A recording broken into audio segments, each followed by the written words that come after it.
तो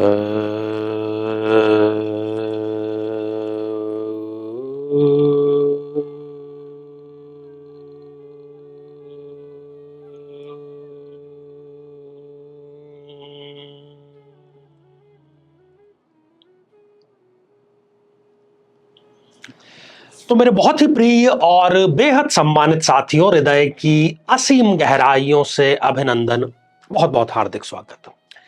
साथियों, सनातन धर्म में, तंत्र में, उपासना की विभिन्न पद्धतियों में आपने यंत्र को देखा होगा, पूजन किया होगा, लाभ भी उससे अवश्य उठाया होगा।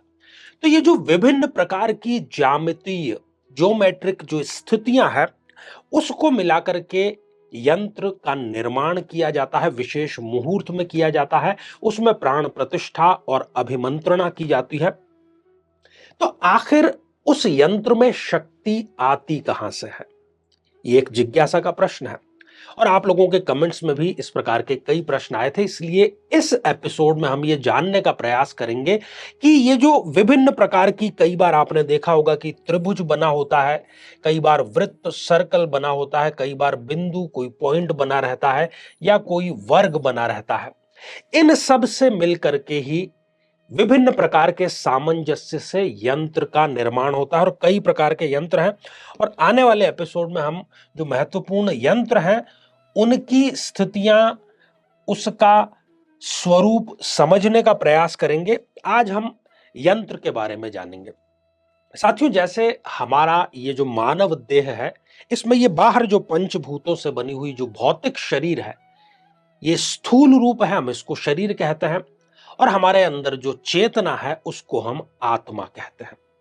तो ठीक इसी प्रकार से जो सनातन मान्यता है वो ये कहती है कि किसी भी प्रकार का जो यंत्र है, कोई भी स्वरूप है, यहां पर हम प्रतीकात्मक कोई बना रहे हैं, कोई भी यदि जो यंत्र होता है वो यंत्र देवता का शरीर है। जिस देवता से संबंधित वो यंत्र है, तो उस यंत्र को देवता का शरीर कहा जाता है।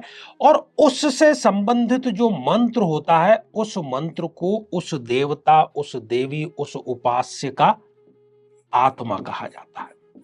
इतना सा यहां पर फर्क है। साथियों, चूंकि यंत्र में विभिन्न प्रकार की ज्यामितीय स्थितियों से निर्मित किया जाता है, और ज्यामिति जो है वो अपने आप में अद्भुत है। इवन यूनान के एक राजनीतिक चिंतक रहे हैं, आपने जरूर उनका नाम सुना होगा, प्लेटो का। तो प्लेटो की जो संस्थान थी, एकेडमी, उसके बाहर ही उन्होंने लिखा हुआ था कि जिसको ज्यामिति का, गणित का बेसिक आधारभूत नॉलेज नहीं है, उसका प्रवेश हमारे यहां पर अंदर वर्जित है। तो आप समझ सकते हैं कि किस प्रकार से ज्यामिति का या गणित का जो है वो महत्व होता है।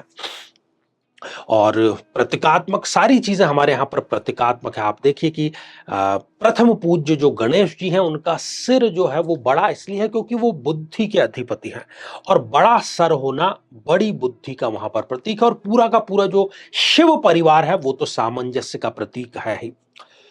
और यंत्र के बारे में, यंत्र को यदि हम अंग्रेजी में कहें, हालांकि ये उसका रूपांतरण नहीं है, ट्रांसलेशन नहीं है, लेकिन हम फिर भी मशीन कह देते हैं कई बार। तो मशीन का काम क्या है कि 10 इंसानों का काम एक मशीन एक समय में कर सकती है। तो कुल मिलाकर के मशीन जो है बहुत तेजी से काम करती है, बहुत बड़ा काम करती है, और कई बार वो परफेक्ट काम करती है।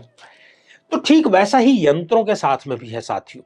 यंत्र जो है वो हमारी उपासना को, हमारे मंत्रों को, हमारी जाप की स्थितियों को, हमारी साधना को कई गुना बढ़ा देने का कार्य करते हैं, क्योंकि उनकी जो ज्यामितीय स्थितियां हैं वो कहीं ना कहीं इस ब्रह्मांड की जीवनी शक्ति को अपने अंदर संचारित करने का कार्य करती है।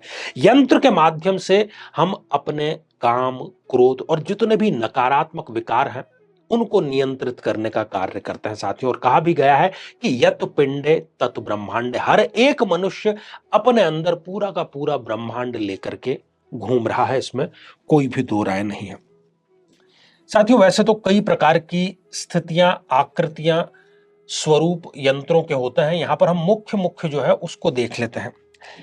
यंत्रों में जब कभी आप वृत्त देखते हैं, जो कि मुख्यतः होता ही है, ये वृत्त क्या है? वृत्त जो है ये सतत है, कहीं पर आपको रुका हुआ नहीं दिखेगा,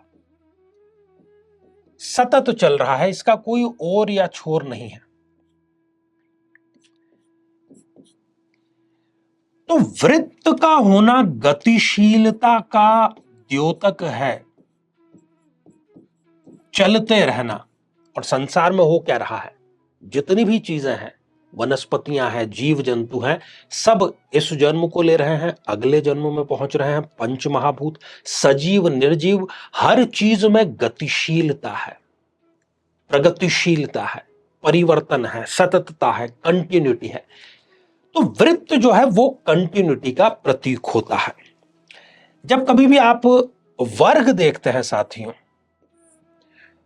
तो तंत्र शास्त्र भी ये मानता है कि जो वर्ग है, वर्ग को बहुमुखी प्रतिभा, इसका यह प्रतीक माना गया है, जिसको हम अंग्रेजी में कहते हैं कि वर्सेटाइल है ये, उसको हम हिंदी में बहुमुखी प्रतिभा कहते हैं।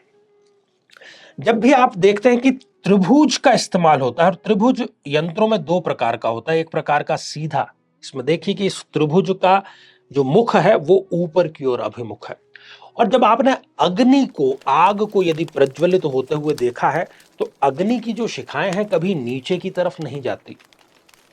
आप मोमबत्ती जलाएंगे भी और उसको नीचे ऐसे करेंगे, तब भी जो अग्नि है वो ऊपर की तरफ ही जाएगी। तो अग्नि की, फायर की जो प्रवृत्ति है वो है सदैव ऊपर की तरफ जाना, उन्नयन की तरफ जाना, ऊर्ध्वमुखी वो होता है। तो इस प्रकार का जो त्रिभुज है ये अग्नि का या ऊर्ध्वमुखी होने का प्रतीक होता है। जो जो प्रवृत्तियां, और हम मंत्रों के माध्यम से ईश्वर से यही चाहते हैं कि हम ऊर्ध्वमुखी बने, हमारी कुंडलिनी की जो एनर्जी है, जो शक्ति है, वो ऊपर की ओर हमारे सहस्त्रार चक्र की तरफ वो अग्रसर हो। ऐसी ही हम विभिन्न मंत्रों के माध्यम से ईश्वर से प्रार्थना करते हैं। जब कभी हम एक ऐसा उल्टा त्रिभुज देखते हैं, तो ये क्या है? ये जल तत्व का प्रतीक है। साथियों, जल की क्या प्रवृत्ति है? जल सदैव नीचे की तरफ होता है, अधोगति उसकी होती है। यदि हमें जल को ऊपर की तरफ ले जाना हो तो किसी मशीन की हमें आवश्यकता होती है। तो कुल मिलाकर के हमारी ये सारी प्रवृत्तियां, जो कि खास तौर पर वासनाओं से जुड़ी है, वो अधोमुखी होती है, नीचे की तरफ जाती है। साथियों, किसी भी यंत्र की जो बाउंड्री लाइन है, जो बाहरी आप ये देखते हैं पंक्ति, इसको भूपुर कहते हैं। भू अर्थात ये पृथ्वी, भूमि, पुर मतलब कुल मिलाकर के ये धरती को ही एक नगर, हम कई बार कहते हैं कि हम आजकल व्यक्ति ग्लोबल सिटीजन है, ग्लोबलाइजेशन के दौर में है, जो एक पूरा का पूरा जो विश्व है वो एक गांव का स्वरूप बन गया है। तो इसको भी विश्व नगर मानता है तंत्र। तो साथियों, कहने का अर्थ यह है कि जितनी भी आकृतियां हैं, जितने भी यंत्र हैं, उन सब का अपना महत्व होता है। और जब यंत्र को प्रतिष्ठित किया जाता है किसी भी ताम्र पत्र पर, किसी भी और स्थान पर, तब वो विशेष शक्तियों को अपनी तरफ आकर्षित करने, आबद्ध करने के योग्य हो जाता है, बशर्ते कि हमें वो प्रक्रिया पूरी आती हो। तो साथियों, आने वाले कुछ एपिसोड में हम विभिन्न यंत्रों के बारे में चर्चा करेंगे। आज के लिए केवल इतना ही, और इसी मंगल कामना के साथ में कि आप सभी स्वस्थ, समृद्ध और शांतिपूर्वक जीवन व्यतीत करें। नमस्कार।